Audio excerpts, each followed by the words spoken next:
Wakefield. Leeds Rhinos have defended their crown. And what a moment for Halifax Rugby League. Austin is through and Warrington dominating. Great try for the Robins. Huddersfield Giants take the points home. It's Eastman is a poor lad.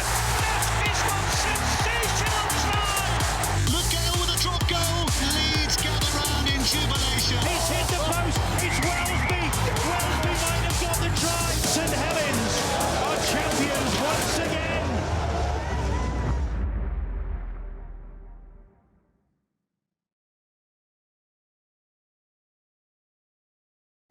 After 428 days, Rugby League fans are back, and I'm delighted to welcome to the studio two fans and two legends of the game. It's Jamie Peacock and Paul Sculthorpe. Gents, thanks for coming back. Scully, fans are back. Yes, and how good was it? Oh, even the booing on kicks. I think the fans were excited, weren't they, as well? I think 4,000 there. It sounded like 40,000. Certainly, I watched the Warrington Huddersfield game on Sky, and just what a difference. It's why we play the game for that atmosphere. Yeah. People have been missing their mates at the games for 14 months. The crack, the banter. And at last the fans are back. Yeah, I think fans are just an integral part of the sport, but I also think sport's an integral part of fans' lives as well. Yeah. And missing that for like 15 months, I think when it's your passion, you're not able to do it and not go watch your team, and that's what you love doing with your mates. I think that's really hard to take, and I thought it was amazing to see them all back in there. It feels like the sport's properly back for me, now fans are here. Yeah, I'm going to be going to a game soon, but it was great watching it on the telly, wasn't it, hearing fans as well? Yeah, I loved it. I'm sure the referees didn't. They were getting some stick again as usual, 2 minutes into it. I think even the referees after 14 months must have enjoyed it. Yeah, probably like being back at the pantomime. But I thought it just added to the games. And Scully's right, as players, you want the crowds there. That's why you play the sport. And the more you play at professional level, the more you feed off the energy of the crowds. And I think all the players will have loved it again, being in front of spectators. But we're going to start on Friday night. No spectators at Leeds versus Wakefield, but it turned into a cracker. Let's look back. Meters out, Wakefield are. Eves, here's Westerman, here is Mason Lino, Jowett, quick hands, and Liam Kay. Skillful player, Joe Westerman. Another opportunity here, Jay Pitts. Reece Lynn puts a little kick in, the ball is still loose, and Mason Lino has followed up to dot it down. There you go, Bill, straightening up from Sutcliffe. And Reece Martin is over the line, but Leeds do have a problem having knocked that ball on. And Westerman is driving for the line, but the ball has come up for Pryor, and there was a little bit of furtive fumbling going on there from Leeds. A narrow defeat. Yet to find the target tonight. This time he does. Mellor able to offload. Leeming. Quick. And Jared O'Connor back on the field. And O'Connor out to the right. And Hurrell at pace, and Hurrell for the line. And the bank on Martin landing this. He is on target. Wondering if his side can pull off a big win here tonight in the last few minutes, but that's good defence from Luke Briscoe. The referee, Well, the touch judges call this a dangerous tackle from Briscoe so far tonight, but this to bring the scores level as we head into the last 5 minutes of this contest.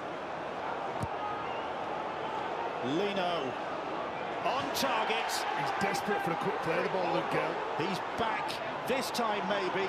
No. Yes, he makes some room for himself, and yes, Gale lands it. Where is Mason Lino? Just dropping back. He's got plenty of time. Lino goes for 1 point. What a run that is from Conrad Hurrell. And look where it's put the Leeds Rhinos. Big opportunity for them here. King Vuniyayiwa drives it further into Wakefield territory, and Pitts has stolen the ball off him. Instant penalties. Given the penalty. Now Reece Martin with a formality from a penalty to settle the issue here at Emerald Headingley and give Leeds Rhinos their first win in a long, long time and prolong Wakefield's agony. 15-13 golden point. Let's join a former Leeds player, of course.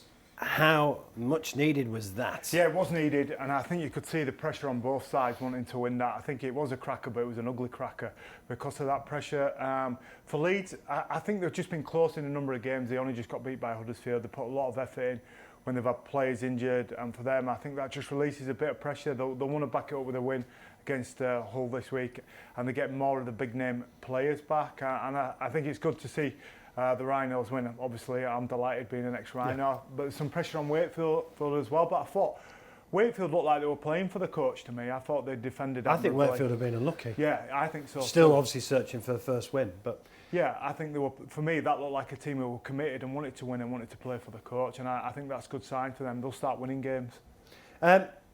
We'll talk in detail about Leeds with JP, but what do you think is going on at Leeds? That's only their second win this season. I know they've had a lot of injuries. It's been a huge injury list, but what's been going on? Yeah, I mean, obviously there has been big injuries, you know, which has had a massive impact on their performances, I think, this year. But for me, they're still not playing good enough. The players that are out there, you wonder whether the players that have been recruited are good enough. Because on current form, it doesn't look that way. And like you say, it was a must-win game. They come up against Wakefield, who's are yet to register a win. And as you say, you know, they're having a go, Wakefield as well. But for Leeds, they're a club, you know, like your Saints, like your Wigan, that demand success. Yeah.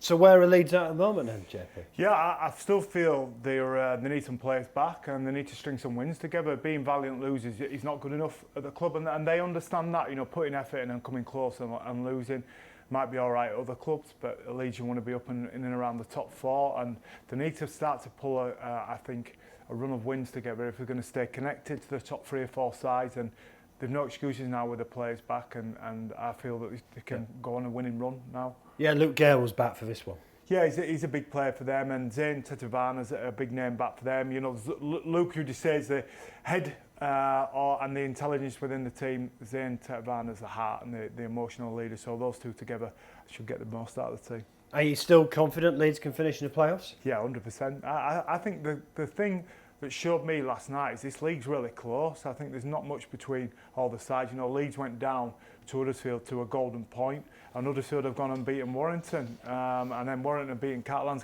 beat Hull. I just think there's a lot of the teams are really, really close, and I think it's about staying in touch with the top 4 or 5 and having a good run of form and nobody injured at the end of the year will help decide whether you get into the grand final or not. Some disappointment coming out of Leeds yesterday, JP. Obviously, everyone was excited when Carl Eastman had come back to rugby league, but he's retired just after 2 appearances. He said, "I've come to realise the passion to influence the game is no longer on the field." Yeah, I just think it's honest from him. It's really candid about how he feels training back in rugby league. I think rugby league is an intense sport to try and train in, never mind play. And if you've not got the fire in your belly, then it's going to be difficult to do that. And I think it's honest of him to put all his hands up and say, look, it's not for me. I want to move on. I want to be retired. And it gives Leeds a chance to go find somebody else. And you obviously know him from Saints. Yeah, I mean, fellow Oldham boy as well. I've known Kyle a long time. And, you know, as you say, like JP said, it's an honest call from Kyle. He could have easily sat it out and, you know, collected his salary every month. But, you know, he's obviously, his heart's not in it. It's a long time to be out of rugby league. In rugby union, completely different game, completely different environment. To go back in at top end in a position where there's a lot of pressure to control everything else around you.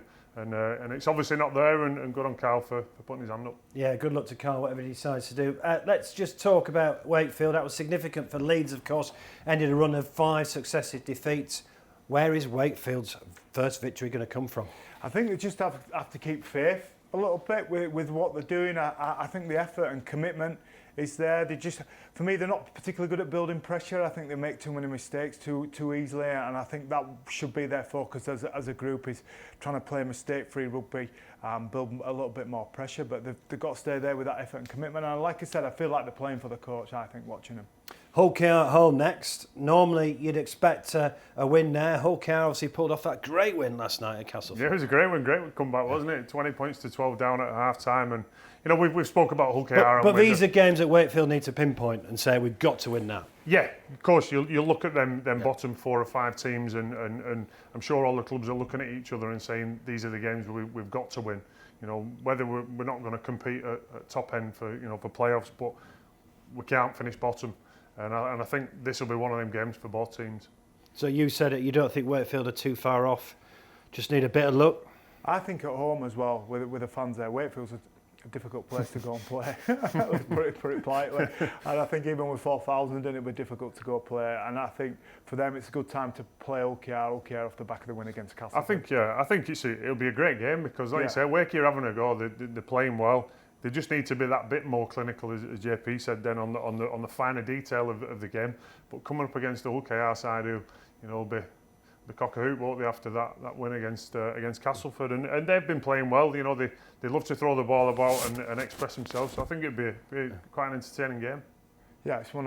If you got the chance to go watch it, you'd go watch that one, wouldn't you? And I think that's what we're seeing in Super League at the moment. A lot of competitive games, because I don't think there's too much difference between the sides at the moment. You'd probably put Saints out there in front, but the rest. Wigan are unbeaten as well. Yeah, Wigan are going well, but I think the cup defeat showed for me that they are fallible. I think Saints are as well this year. I think if you go back last year, you'd think Saints need to beat themselves, but I think this year, say Wigan play at the top of the game, Warrington and Hull, I think they can beat Saints, even Saints playing at the best. Interesting stuff. Well, we had 4,000 fans at the Halliwell Johns last night, and it was a cracking game. Let's look back. All this energy that we keep talking about in these home fans. Caesar, Gaskell's pass, and away goes Ricky Lutelli, and Lutelli gets the pass away to Darnell McIntosh. Oh, just short of the line, short of the line. The referee signals set restart. Hill penalised. Caesar, Cogger. Oh, Gaskell will get another try. Gaskell self. What a great move that was from the Giants, and they're not done yet. Trout plays the ball. Caesar's pass out wide. McGilvray slips and dots the ball down. The captain returns for Warrington, looking to galvanise the side, but it's Huddersfield in possession, and it's Kenny Edwards running, and Aidan Caesar, and Caesar bursting through the middle. It's Philbin who brings him down, and it was a high tackle by Philbin on Caesar in desperation, and surely they'll go for the 2 points here. Caesar then, with the opportunity right on the stroke of half-time to extend the Giants' lead. Couldn't do anything with that ball. Now Widdop goes wide to Ratchford. Ratchford short pass. Inglis can't get the ball down. Can he? Or can he? He's rolled over. He's got it down. And Blake Austin. An influence on this game for Steve Price's side in the second half. His kick setting up the opportunity. His third appearance of the season as Darrell Clark goes on a run. Another fierce tackle. Another high one on Austin. Kept the pressure on, they would have been even closer if they would have scored. Widdop successful with the boots. Coming up to the hour mark, and Austin running it at them, gets the ball to Ratchford, Mamo on, and it's young Josh Thulis who'll get the try in the corner. O'Brien claps his hands. Here is Caesar. Caesar always a threat. Kenny Edwards likewise. Edwards might go all the way. Has he got that down? He has. And the Giants respond. Okay. Well, that's what Kenny Edwards can do. Perfect reply from Huddersfield Giants. Yes, Magic Weekend coming up in September, but it was a magic night for Huddersfield. First of all, we've mentioned it already. I love to hear the cheers, the boos and everything. It was just superb watching it at home, wasn't it? It was a fantastic game, wasn't it? I thought really good game to watch, and Huddersfield obviously came out of the blocks. I think we've seen a different Warrington side, the start of the second half, but all credit to Huddersfield, they hung in there. After an hour, you thought Warrington might just, Well, I think Warrington, I don't think it was necessarily what Huddersfield did. Warrington changed the way they were playing. Yeah. They were playing a bit more direct, obviously giving Darrell Clark opportunities on quick play of the balls, and that's when you've seen Blake Austin come into his own. He started running at defences. When he played at the line, he played close to the line. He's a smart footballer, but he's got to be more involved. Back-to-back wins for Huddersfield now under Ian Watson. Yeah, and I think you can see that Ian Watson's got a grip of the group. I think, for me, I think he's a great coach. I thought he did wonders with Salford. You can see some of the Tim Sheen's influence on him, wanting his side to be disciplined. We were speaking off air there, but they're not quite there with it. I think they've got a wonderful player in Aidan Caesar. I just think he's outstanding. I thought he was outstanding last night, and I think Huddersfield will keep improving, and I think you'll see them really push for these playoff places. He was missing at the start of the season, was Aidan Caesar, and he clearly has got an influence on this Huddersfield team. He's quality, isn't he? Yeah, I just think he is quality, and I just think as an half-back he's brave. You spoke about Blake Austin. He takes it right into the line, Aidan Caesar. He's not bothered about getting tackled. He sums up the right situation. Got a great kicking game on him. I think he's a wonderful player. I think Caesar as well, he runs the show, doesn't he? He'll direct everybody else. So it gives the likes of Lee Gaskell, I know Gasky, and probably not his biggest part of his game is the organising side. He's a footballer. He likes playing what's in front of him, and certainly down that left edge with Ken Edwards and Lettelli as well. And one of the best up and coming young players in the game, Jake Wardle on that right edge as well. If Huddersfield are going to improve, what's happening to Warrington?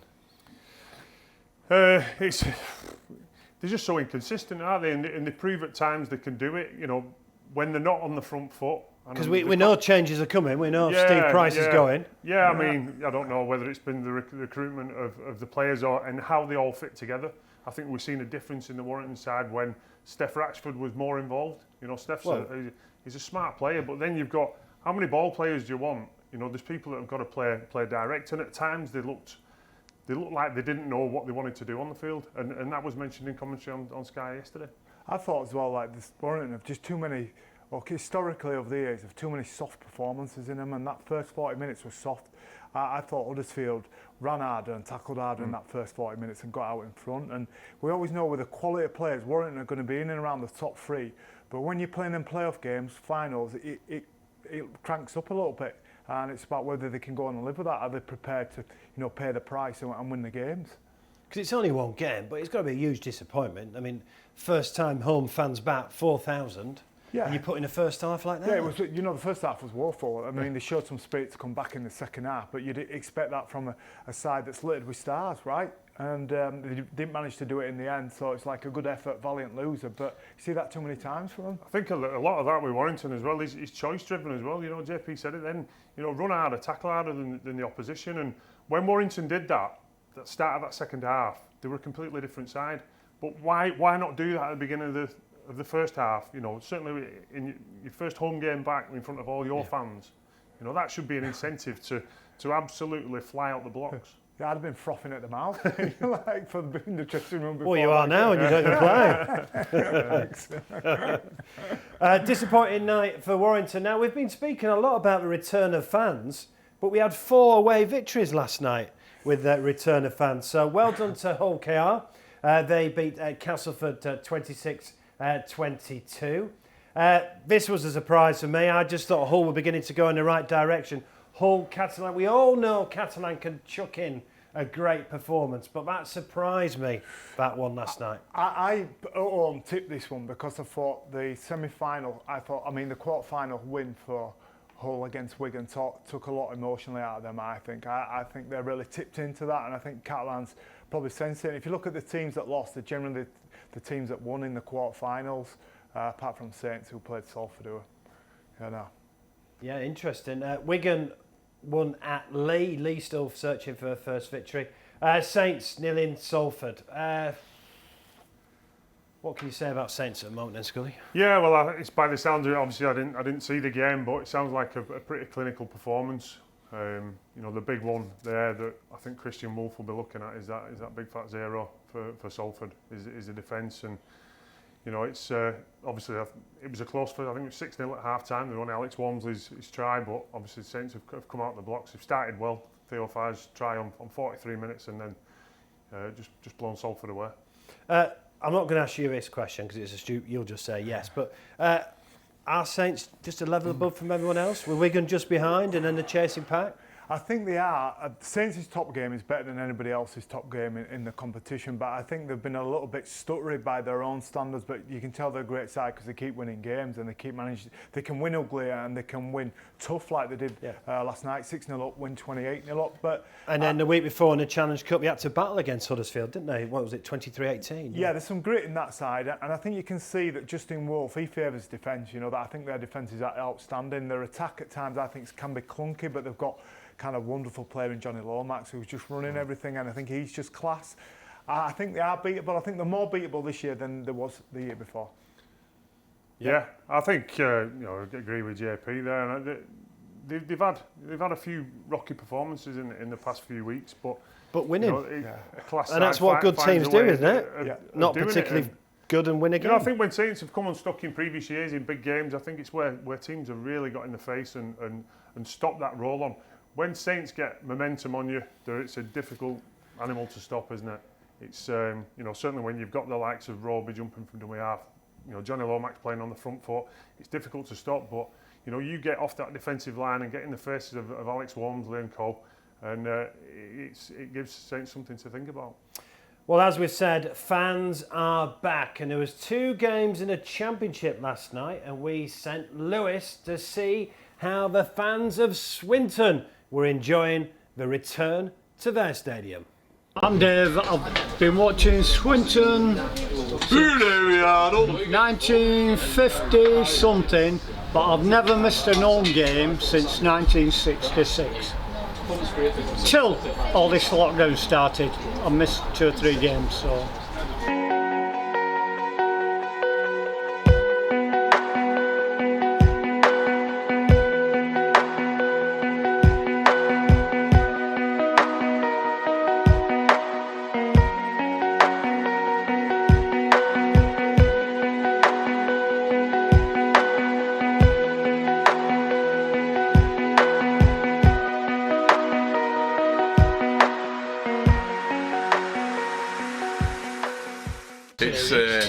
It's been like when you get to a Sunday, like what do you do? Every Sunday I've always gone to the rugby, gone out with my mates, met mates in the pub, had a drink, gone out socially, and it's a big part of the day. It's not just about the rugby, it's going out the social side as well and meeting up with friends, and to have that taken away, it was quite affected you mentally. It really did, I'll be honest with you. And now it's back, I'm just buzzing. Great day to be out with all. I mean, we've obviously been out with a few friends for the first time as well for a long time, and it's friends. And it's it's great to be here and be out and about and meeting people and coming down to the game.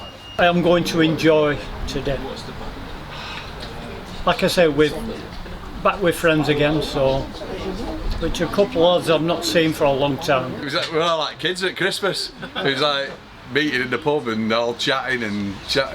It's like you wanted to talk to everybody and shake hands with everybody. It's like because you've not seen them for so long, and meeting up with everybody again, it was superb. It was really felt good. Swinton!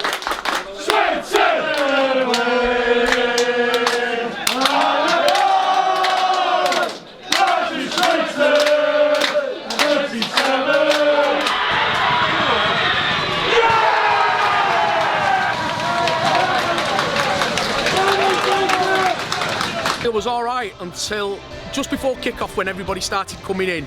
It was quite emotional actually after all the 6 games we've had behind closed doors. To get us, this is the 7th game at home for the season. It was absolutely fantastic to see our loyal fans back in this ground. The support. We always say that Swinton Lions fans, pound for pound, are the best fans in this league, and they've showed it today. They're really supporting these guys as they're going along, and they're right behind them. Well, it's kind of moderately good. I mean, some of the lads are good lads, but you've dodgy folks over here, but no, seriously. Joking apart, it's great to be back and to be able to have a beer and meet the lads in the ground and have watch the game.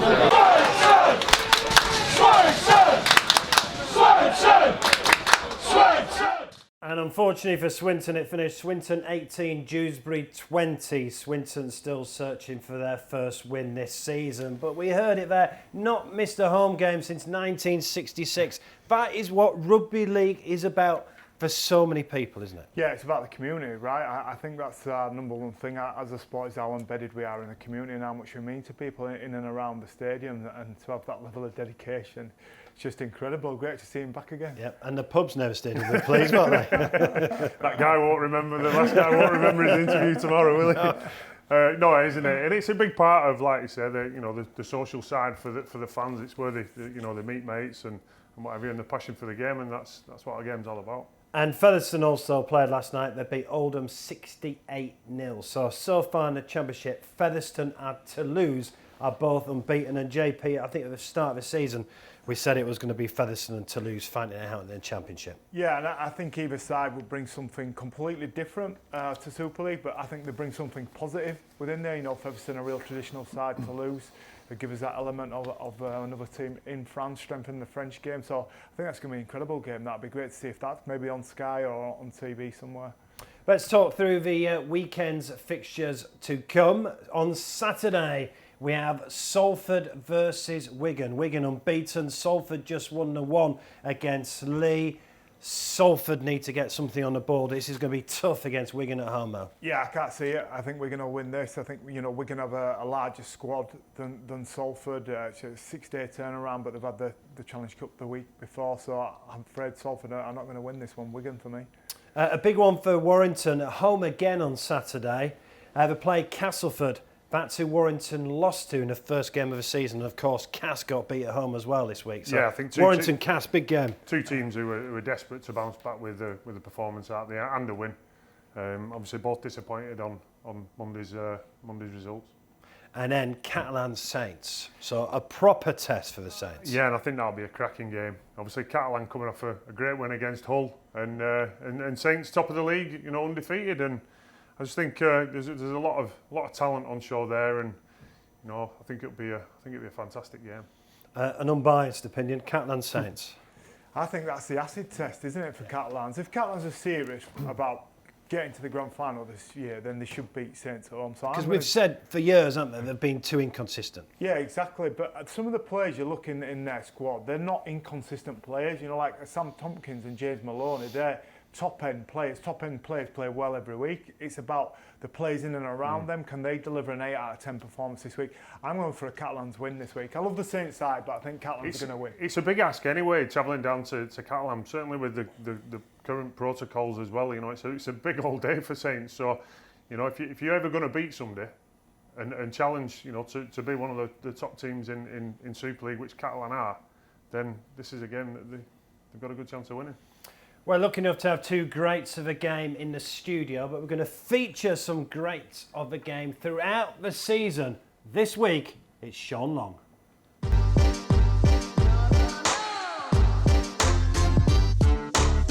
I did things a lot different to everyone else. I was a bit more of a maverick, but I was very dedicated.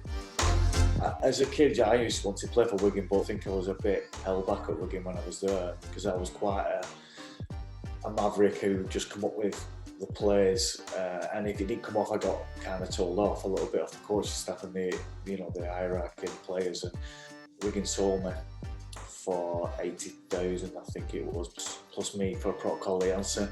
And then I was a witness for about 8 weeks, and then within 8 weeks, I heard, you know, a few weeks that I heard St Helens were coming watching me to, you know, sign me.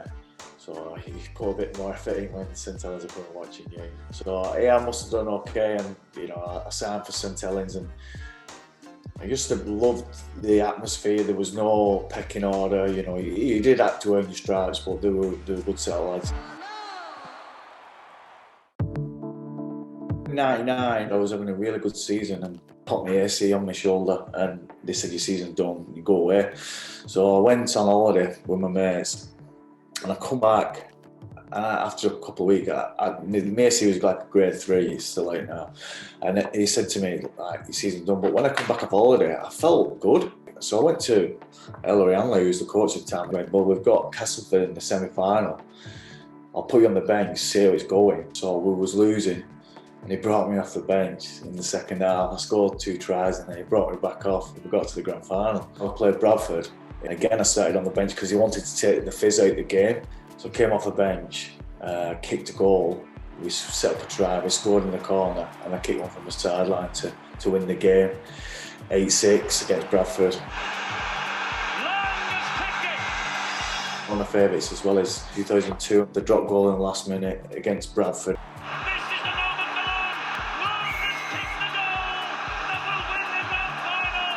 We had Paul Newlove, Tony Martin, Chris Joying, Kevin Iro, you know, I played alongside those lads, and a decent pack as well in Vila and Apollo Perolini. And then Kieran, who was my age at school, we came through together. And then Paul Sculthorpe, so they had a real good balance of experience, and it was pretty much the key positions, you know, the 9, 6, 7, 1, 13, you know, they was all young kids, and I think that's key to success really, is getting that crew coming through together as, you know, in the pivotal positions, which we had a lot of joy in. Long with the drop goal attempt, it's on its way, he's won it! I think Ian Millward was really good for me as a person, as a coach, growing up as a, you know, coming through as a halfback as a kid. He would like say, yeah, you're down by a point and there's 4 minutes left, and etc, etc. And obviously one of the scenarios was like, you're down by, you know, 2 points and you need to try, then there's 30 seconds on or 1 minute left to go, and you just play hot. Long kicks it wide to Iro to Hall. Hall is trapped, back it goes to Hoppy, over the shoulder to Hall. There is Yonkers, here is Long, and Long fancies it. Long fancies it. It's wide to West, it's wide to West. Dwayne West, inside to Joyce. Joyce! Fantastic! Yeah, it's probably the best try I've ever been involved in. I got a bit excited and the mascot dove on the players, and so I just dove on the mascot and took his head off. Well, I was quite shocked actually, he was an old bloke. I was expecting someone a bit younger. I don't know what I was expecting from a mascot. I was expecting a younger person, but it was like an old man. And then I tried to take the goal kick with the mascot's head on, and obviously Russell Smith was that way none of it. Saints have won it 16-11. The most remarkable match that you have ever seen. In 06, won all three, won the Challenge Cup, Grand Final and World Cup Challenge. You know what I mean? It's probably one of the best teams I've played in at St Helens. I'd working with a lot of rock stars in there.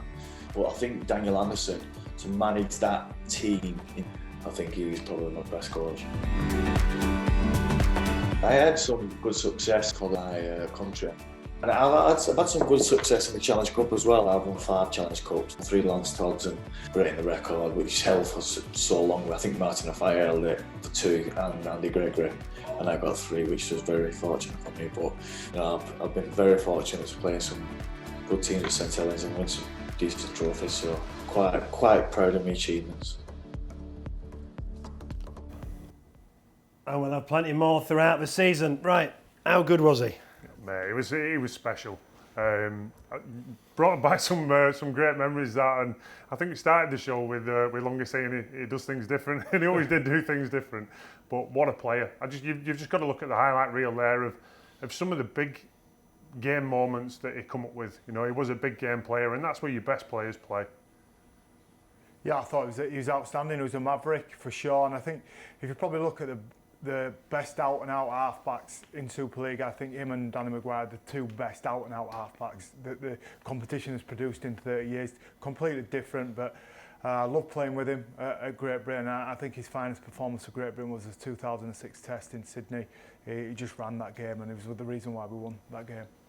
And he's got a big job now at Leeds, hasn't he? Yeah, he's got a good job there at Leeds. You know, Richard's got a lot of faith in him. I think he's, you know, technically around attack, they reckon he's the best rugby brain there is, and you played with him, you know that. He was outstanding in that, so it's good for him that Leeds. I've got him. I had a bit of a joke with him. I thought you'd never seen him with a Rhinos badge on. The history of the Saints Rhinos. Players can relate to him though, can't they? Oh yeah, of course. You know, when he says in the dressing room, you're going to listen, aren't you? Because what he's won. Bloke. Like rugby-wise, he's smart, but like emotional intelligence, he's smart as well. He knows his place. He's very self-aware in that. He's a great coach, and also a great player and a good guy as well. Ticks all the boxes. Let's have a look at Sunday's fixtures. So Sean will be busy on Sunday night. Wakefield Hull KR. We spoke about this briefly.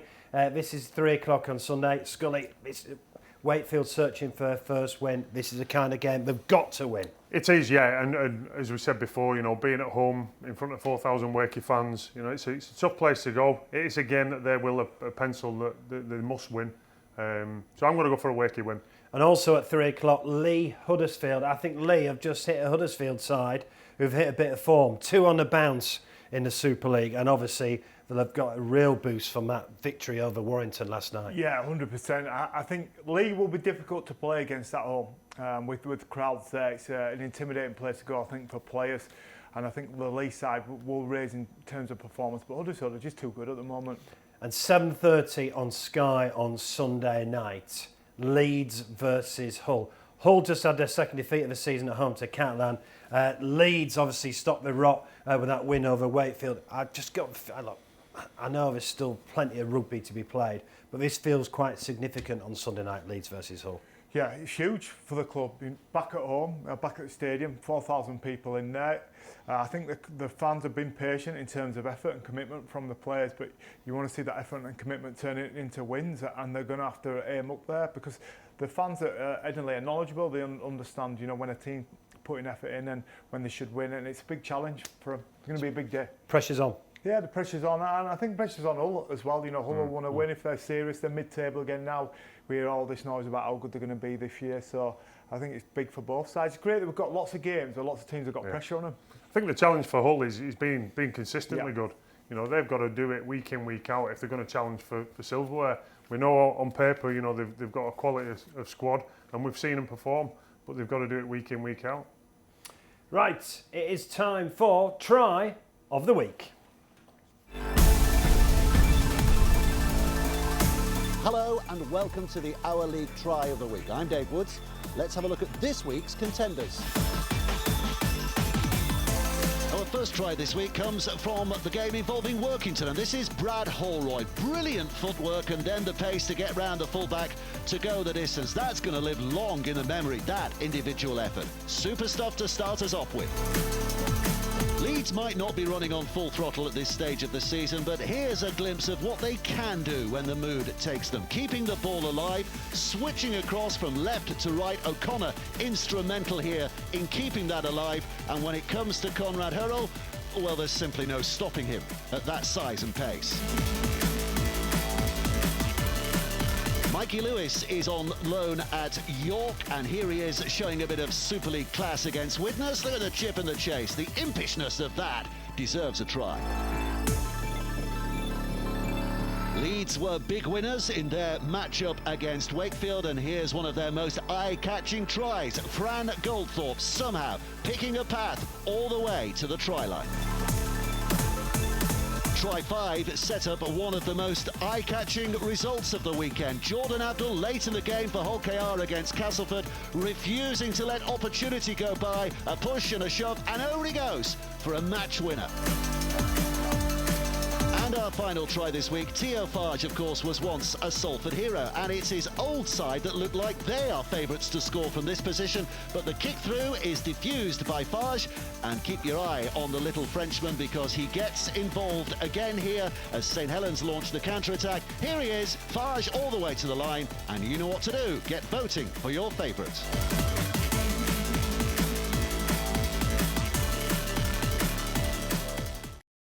Don't forget to vote now. Right, we're running out of time. Just a quick word on 2 semi-finals in the Betfred Women's Challenge Cup on Saturday.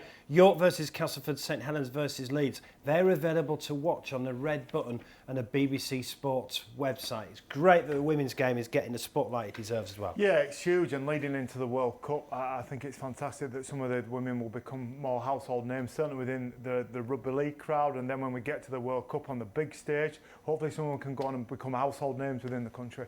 And Scully, you're going to be involved in the World Cup with England. What I love about this World Cup is not just about the men's team. We've got the wheelchair rugby, we've got women's, all in the World Cup together. Yeah, it's fantastic, isn't it, that all 3 competitions are running together, running simultaneously, and there's been so much interest in it, and hopefully we get the go ahead and get the fans there and have a great tournament and 3 World Cup wins for England. Gents, thanks for your time. Really enjoyed it. So the fans are back. Great news. And enjoy Rugby League this weekend, whether you're watching on the sofa or going to a game. See you next week.